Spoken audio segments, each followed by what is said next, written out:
இறைவனுக்கு நன்றி.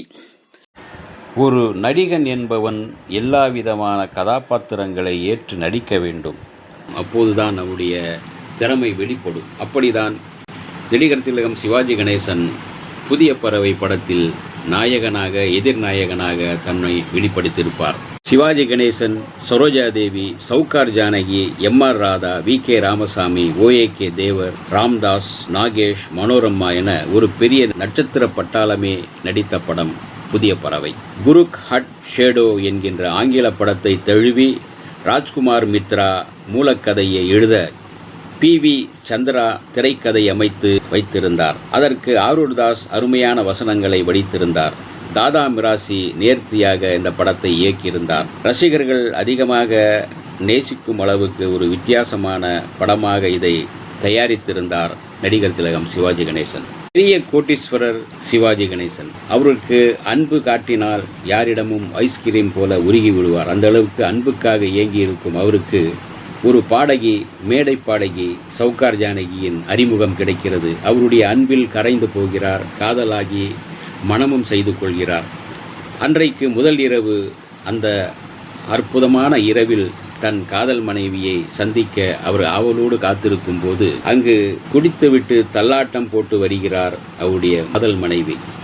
போதையில் மயக்கத்தில் தள்ளாடியபடி வந்து ஹாய் என்று சொல்கிறார். குலப்பெருமையை தோண்டி குழிப்பறித்து விட்ட இந்த மனைவியை, இந்த குடிகார காதலியை கண்டு ஆத்திரப்படுகிறார் சிவாஜி கணேசன். ஓங்கி ஒரு அறைந்து விடுகிறார். இதய பலவீனம் உள்ள சவுகார் ஜானகி அந்த இடத்திலே இறந்து விடுகிறார். சும்மா ஒரு அறைதானே அறைந்தேன், அதுக்குள்ளே இவ இறந்து விட்டாளா என்று பதறி போகின்ற சிவாஜி என்ன செய்வது என்று தெரியாமல் அந்த பாடியை எடுத்து கொண்டு போய் ஒரு போதையில் இருக்கும் அவரே தற்கொலை செய்து கொண்டார் என்பது போல அமைத்துவிட்டு அதோடு அந்த விஷயத்தில் இருந்து வெளியே வந்து விடுகிறார். அந்த கொலை குற்றத்தில் இருந்து தப்பித்து விடுகிறார்.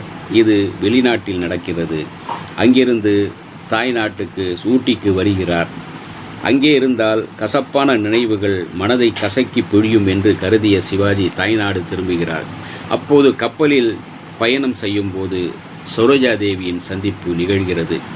தன்னை தாய் அன்போடு கவனிக்கின்ற, நேசிக்கும் ஒரு ஜீவன் கிடைக்காதா என்று ஏங்கிக் கொண்டிருக்கும் சிவாஜியின் இதயத்தில் சரோஜாதேவி இடம் பிடிக்கிறார். இதயத்தில் இடம் பிடித்த அந்த காதலி தனது ஊட்டி பங்களாவிலும் தங்க இடம் கொடுக்கின்றார். கூடவே சரோஜாதேவியின் சொந்தங்களும் அங்கே வந்து சேருகின்றன. காதலி, புதிய வாழ்க்கை என்று மகிழ்ச்சியோடு அவர் இருக்கும் தருணத்தில் அந்த காதல், உல்லாசமான காதல் பயணத்தில் திடீரென்று அடுத்த கட்ட அதிர்ச்சிகளாக அவருடைய இறந்து போன மனைவி சவுகார் ஜானகி திடீரென்று தோன்றுகிறார். புயலை கிளப்புகிறார்.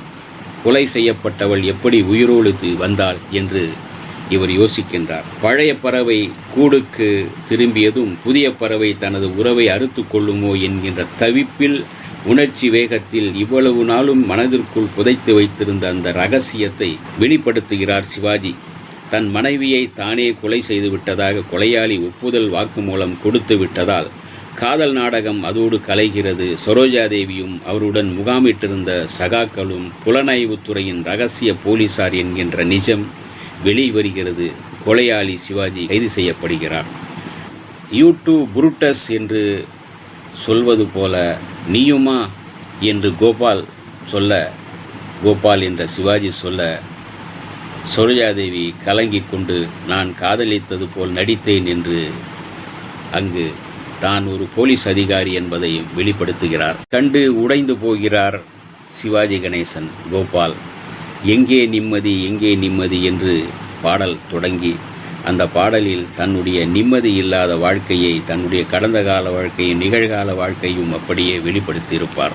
அழகான கவிதையைப் போல காதலை காட்டிவிட்டு அந்த காதலுக்கு இடையே உள்ள கொலை, தற்கொலை என்கின்ற மர்ம முடிச்சுகளோடு படத்தை மிக சுவாரஸ்யமாக படமாக்கியிருந்தார் டைரக்டர் தாதா மிராசி.